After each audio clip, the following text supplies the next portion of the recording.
Hello बच्चों, अभी जो मैं क्वेश्चन एक्सप्लेन करने जा रहा हूँ ये question 2026 CBSE board question papers में पूछा है और ये क्वेश्चन सेट 1 से पूछा गया है। नाउ सीधा question number 27। Chord A B of a circle with center O and radius 21 mm subtend an angle of 120 degree at the center. Find the perimeters of the settled region. तो question में क्या बोल रहा है कि एक circle से जिसका रेडियस का वैल्यू दिया है और सेंटर से कितना एंगल्स बना रहा है 120 डिग्री बना रहा है। तो हमको क्या निकालने के लिए बोल रहा है पेरीमीटर्स। पेरीमीटर्स किसका, देखिए इसका सेटेड रीजन्स का पेरीमीटर्स निकालने बोल रहा है। तो पेरीमीटर्स निकालने के लिए मतलब we have to find the length of A B क्या है कॉर्ड है और यहाँ पे A B arc A B का यदि हमको लेंथ पता चल जाएगा तो क्या है हम उसका पेरीमीटर्स निकाल सकते हैं ना।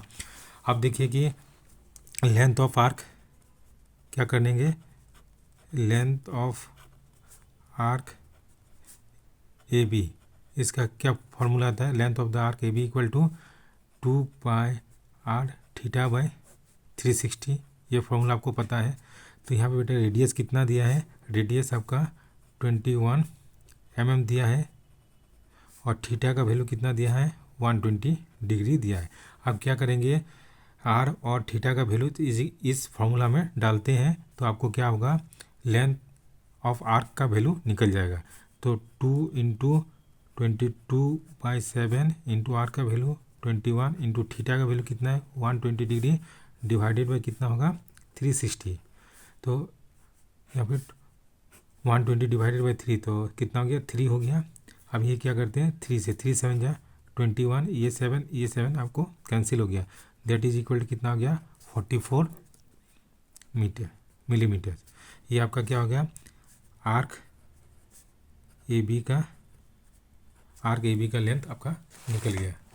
ठीक है, यहाँ पे आर्क ए बी का लेंथ निकल गया। तो अब नेक्स्ट है सबसे इम्पोर्टेंट चीज़ है कि ना we have to find the length of A B क्या है कॉर्ड है।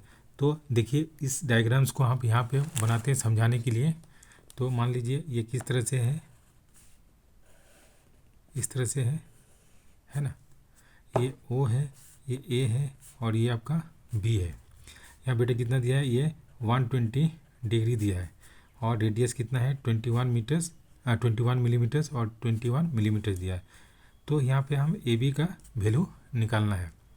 अब देखिए ये एक ट्रायंगल्स हो गया तो ये 120 डिग्री है और ओ ए ओ बी आपका सेम है तो एक तरह से आइसोसेलेस ट्रायंगल है। तो बेटा ये कितना होगा आपका 30 डिग्री होगा और ये भी कितना होगा आपका 30 डिग्री। कैसे, मान लीजिए angle A plus angle B plus angle O equal to कितना डिग्री होगा 180 डिग्री होगा।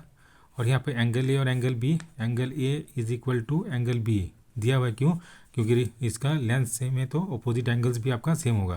तो हम क्या करते हैं 2 angle A plus angle O is equal to 180 degree लिखेंगे। तो यहाँ पे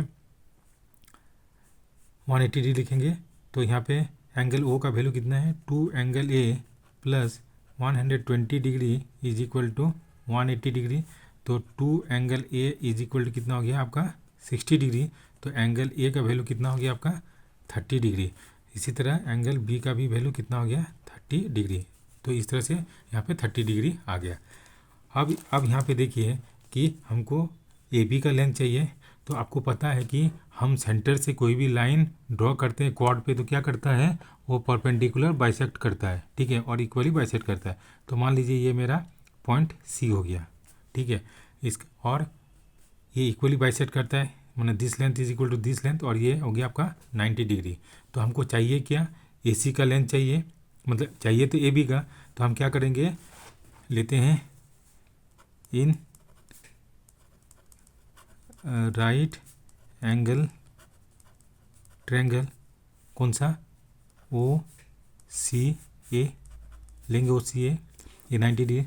तो यहाँ पे देखिए कौन सा ऐसा रिलेशन लेंगे ट्रिग्नोमेट्री रेशियो का जो आपका बेस और हाइपोटेन्यूज है। तो हम क्या लेंगे cos 30 डिग्री इज इक्वल क्या होता है बेस बाय ए सी बाय ओ ए लिखेंगे।